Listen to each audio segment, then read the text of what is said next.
Et nous passons maintenant à notre partie invitée. Ce lundi se tenaient les premières assises du commerce à Brest. Un projet initié par Brest Métropole. Un grand rendez-vous pour les commerçants, les élus, les techniciens, pour essayer de trouver quelques remèdes à une activité commerciale en souffrance depuis plusieurs années dans la cité du Ponant. Pour en débattre, nous recevons Jean-Luc Pollard, vice-président de Brest Métropole en charge du commerce, et Frédéric Deveau, le président des vitrines de Brest, association réunissant plus de 300 commerces dans le centre-ville. Un petit peu moins de 300. Un petit peu moins de 300. Bonjour à vous. Rebonjour. On va commencer déjà par quelques chiffres.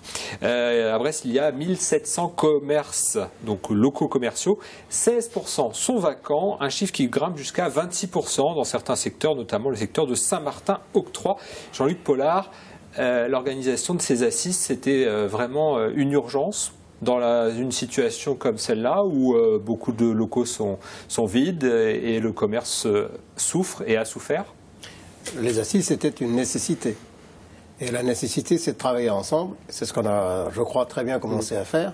C'est-à-dire tous les acteurs, les collectivités, certes, mais aussi les chambres consulaires, donc chambres de commerce et d'industrie métropolitaine, chambres de métiers et de l'artisanat, et les associations de commerçants que représente Frédéric Deveau.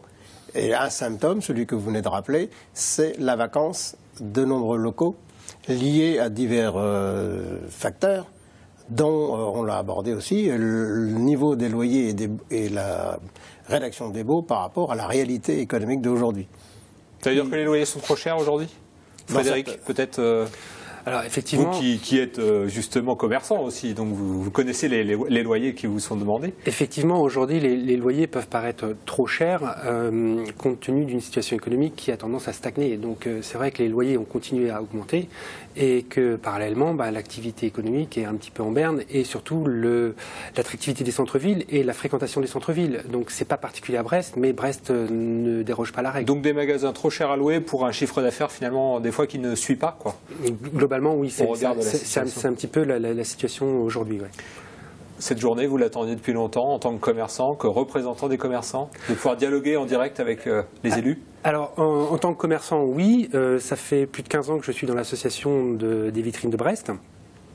Je salue quand même le travail qui a été fait précédemment et notamment la volonté de Pierre Maille qui avait été de réunir les 3 associations existantes en 1995, puisqu'aujourd'hui la fédération telle qu'elle est, on la connaît sous son état aujourd'hui, à 20 ans. Elle a été créée en 1995 et c'était la réunification de 3 associations.